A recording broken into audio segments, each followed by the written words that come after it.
ഇന്ന് ക്രിസ്പിയായ നല്ലൊരു വട ഉണ്ടാക്കാം. ഇത് ഉണ്ടാക്കുന്നത് അവലക്കി കൊണ്ടാണ്. അവലക്കി എന്ന് പറഞ്ഞു കഴിഞ്ഞാൽ നമ്മുടെ സാധാരണ അവില്. കന്നഡയിൽ ഇതിന് അവലക്കി എന്ന് പറയും. ഇത് ഉണ്ടാക്കാൻ വേണ്ടി 2 കപ്പ് അവല് ഒരു പാത്രത്തിലേക്ക് ഇട്ട് കൊടുക്കുന്നുണ്ട്. അവലെടുത്ത അതേ കപ്പിൽ 1 കപ്പ് കടലപ്പൊടിയും കൂടി എടുക്കുന്നുണ്ട്. നല്ലൊരു കളറിന് വേണ്ടി കുറച്ച് മഞ്ഞൾപ്പൊടിയും കൂടി ഇട്ട് ഇതൊന്ന് മിക്സ് ചെയ്തെടുക്കാം.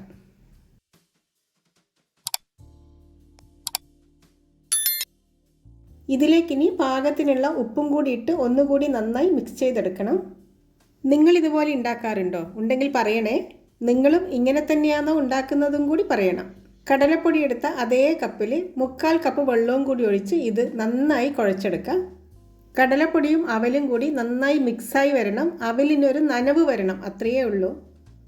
നമുക്കിത് അരച്ചെടുക്കാനുള്ളതാണ്. അപ്പോൾ കടലമാവ് കറക്റ്റായി മിക്സായില്ലെങ്കിലും കുഴപ്പമൊന്നുമില്ല. ഇതേപോലെ ആയിരിക്കണം കുഴക്കേണ്ടത്. ഇതുപോലെ കുഴച്ചെടുത്തതിന് ശേഷം ഇതൊരു 10 മിനിറ്റ് റെസ്റ്റ് ചെയ്യാൻ വേണ്ടി വെക്കാം. 10 മിനിറ്റ് ആകുമ്പോഴത്തേക്കും അവല് ചെറുതായി ഒന്ന് സോക്കായി വരും.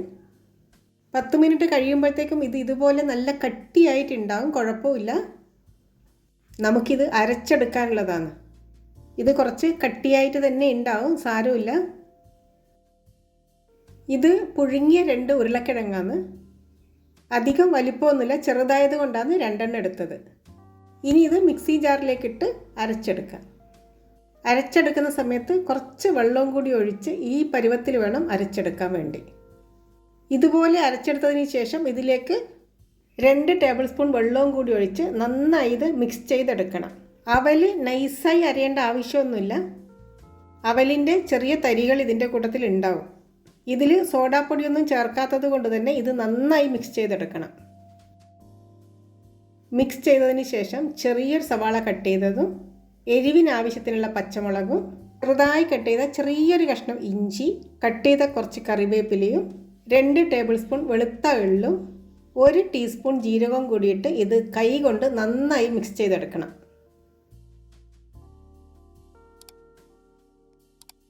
നമ്മൾ സാധാരണ ഉള്ളിവടയെല്ലാം ഉണ്ടാക്കാൻ വേണ്ടി മിക്സ് ചെയ്യില്ലേ, അതുപോലെ വേണം ഇത് മിക്സ് ചെയ്തെടുക്കാൻ വേണ്ടി. ഇത് ഇപ്പം തന്നെ ഉണ്ടാക്കുന്നതാണ്, എന്നാലും നമ്മൾ സോഡാപ്പൊടിയൊന്നും ഇതിൽ ചേർക്കുന്നില്ല. എള്ളും ജീരകമൊക്കെ ഇടുമ്പം തന്നെ ഇതിന് നല്ലൊരു മണമായിരിക്കും. ഈ സമയത്ത് എണ്ണ ചൂടാക്കാൻ വേണ്ടി സ്റ്റൗവിൻ്റെ മേലെ വെച്ചിട്ടുണ്ടായിരുന്നു. എണ്ണ ചൂടായിട്ടുണ്ട്. ചൂടായ എണ്ണയിലേക്ക് ഇത് കുറേശ്ശെ ഇങ്ങനെ നുള്ളിയിടാം. എണ്ണ നന്നായി ചൂടായതിന് ശേഷം ഒരു മീഡിയത്തിലാക്കി വെക്കണം. ഇത് കഴിക്കാൻ നല്ല ടേസ്റ്റ് ആയിരിക്കും. ഇതിൻ്റെ കൂട്ടത്തിൽ കട്ടൻ ചായ ആയിരിക്കും ബെസ്റ്റ്. നിങ്ങളെല്ലാവരും ഇതേപോലെ ഉണ്ടാക്കാറുണ്ടായിരിക്കും അല്ലേ? സാധാരണ ഇത് കർണാടകയിൽ ഉണ്ടാക്കുന്ന ഒരു ഈവനിങ് സ്നാക്സാണ്. അവിടെയാണെങ്കിൽ ചില ഏരിയകളിൽ അവിൽ കൊണ്ട് പലതരം ബ്രേക്ക്ഫാസ്റ്റും ഇതേപോലെ ഈവനിങ് സ്നാക്സും ഒക്കെ ഉണ്ടാക്കും. ഇത് തിരിച്ചു മറിച്ചിട്ട് നന്നായി മുരിഞ്ഞതിന് ശേഷം കോരിമാറ്റാം. ഉരുളക്കിഴങ്ങ് ഇട്ടതുകൊണ്ട് ഇത് ഉൾവശം കുറച്ച് സോഫ്റ്റ് ആയിരിക്കും, പുറം വശം നല്ല ക്രിസ്പി ആയിരിക്കും. ബാക്കിയുള്ളതും കൂടി ഇതേപോലെ തന്നെ ഉണ്ടാക്കിയെടുക്കാം.